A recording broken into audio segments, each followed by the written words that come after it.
I've been working for my millionaire friend for 4 years. She's never given me a pay raise. My husband says I should be grateful. I don't want to ruin the friendship, but also don't want to be a sucker.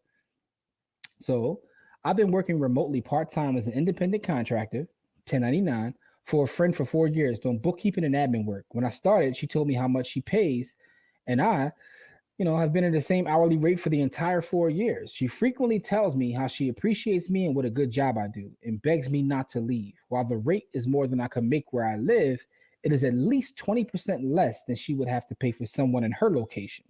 The hours are very flexible, and I'm grateful for that. In 2021, she raised the wages of all of her employees by 5 to 10% as her company is doing very well post COVID. She has never offered to raise my rate. Admittedly, I have not asked for an increase. It is not a matter of being able to afford it. She's very wealthy. She's worth at least 20 mil. Her company is very profitable. My husband says I should be thrilled with what I make. My local friends say they think I'm being taken advantage of, and I'm torn. So here's the thing. She's making more than she would make in her local market, but she's not getting any raises, and this person is her friend, and she doesn't want to ruin the friendship. What are your thoughts on that story, and what should she do? That's kind of tough, right? Because friendships and money sometimes make greater friendships, and sometimes they'll make the enemy out of someone. So I don't know how their relationship was formed and how it came to be. So this one's kind of tough for me, right?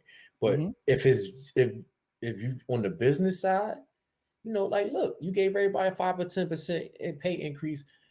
I'd like to, next time you do that, I'd like to partake in that. You know what I mean? Something, there's a lot of different ways to broach the subject, business wise without, you get what you negotiate, right? So you get what you negotiate. She obviously hasn't asked for anything. And it sounds like the reason she's afraid to is because if she loses that job, she can't make what she's making there in her local market. She's working remotely. So you at the whim of someone else. That's why the husband was like, "Yo, shut your mouth and keep getting." Yeah, you want somebody else. You want somebody else dime. They do what they do. Now make you also, but like, look, if you're gonna give everybody else a raise, I would like to, I want a little piece of that. So I ain't mad at her. Everybody watching, what do y'all guys think? So we got a comment from Dawn. So Dawn says that's her fault. She's a contractor. She controls her own rate. It's not her friend's responsibility to make another business bottom line grow. I charge my friends if I'm doing business and it's business. There you go. Because essentially, like, you saying you work for her, but if you're 1099, technically you don't work for her. You work for yourself, and she contracts you, right? And that's the point that Kev was trying to make too, when he says, is she 1099 or hourly? Make up your mind. So that's the thing. If you're a contractor, you negotiate whatever you can get. This is what you negotiate. Yeah. So, and then the thing, when you throw in the fact that she can't make that kind of revenue if she didn't work there in her local market, that's, I understand why the husband's like, yo, get the bread as long as you can. Yeah. Listen. Shut up and mind your business, lady. Take mind your business, lady. Take that active income and create passive income. Nosy people get it too. We gotta stop talking in clues, bro. Listen, some people will get it, man. Everybody ain't gonna get it, but some will get it, man. That was only built for Cuban links, man. So anyway, you got to talk in code. Rest in peace, DMX. But no, man. The fact is though, you get what you negotiate, right? So that's an interesting little article right there. That was tough because normally I have an immediate answer. Yeah, see, that's Don. Don says sounds like she's being overpaid based on her market, and that's what it sounds like, right? So you got to think about that part of it too. So here's Adrian. Adrian says, I'd set up a meeting with her and outline everything and set my case for a raise. Meanwhile, up your skill set, update your resume, get a LinkedIn profile, apply for a remote position that you negotiate. Okay, so she got the whole game plan together for it. All right. And always get your money coming in the door because you can't count on a raise. You should have did a renewable contract.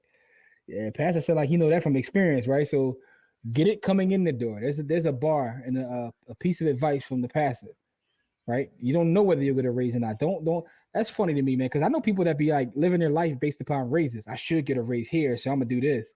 I see it all the time buying real estate when people try to buy properties they can't afford, and you tell them, like, you shouldn't do that. Well, I'm going to get a raise, so you're going to buy something based on a raise you don't have yet, but you assume you're getting. Okay. People do it, though. People do that, though. A closed mouth don't get fed. Open up your mouth and ask for what you want. That's it. That's Yeah, it. but friendships make that kind of tricky sometimes because when you're dealing with a stranger, you're more likely to do some, how you ask and which like for me, because I value friendships and relationships, I might quit before I ask, in a terrible way. But if when I'm dealing with people I don't know, I just be like, yo, man, you got to raise my rate or raise me out of here. Like I gotta go. Mm-hmm. You know what I mean? Like either pay me what I'm asking for or don't pay me what I'm asking for and release me to the street so I can get what I'm worth. You know what I mean? Like Release me to the streets.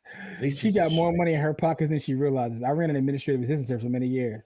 Yo, Dawn done did it all, yo. Right. Dawn is a hustler, yo. And LaFemme says just talk to him honestly. Yeah. Like Yeah. look, I need a couple more dollars. Appreciate that. When the article dropped, just forward her the article. Like, yo, here, take a look at this article. Yo, You might not want to afford that article because you put her net worth on that joint. I know you definitely did. Definitely did. No, thank you. You better not forward that damn article.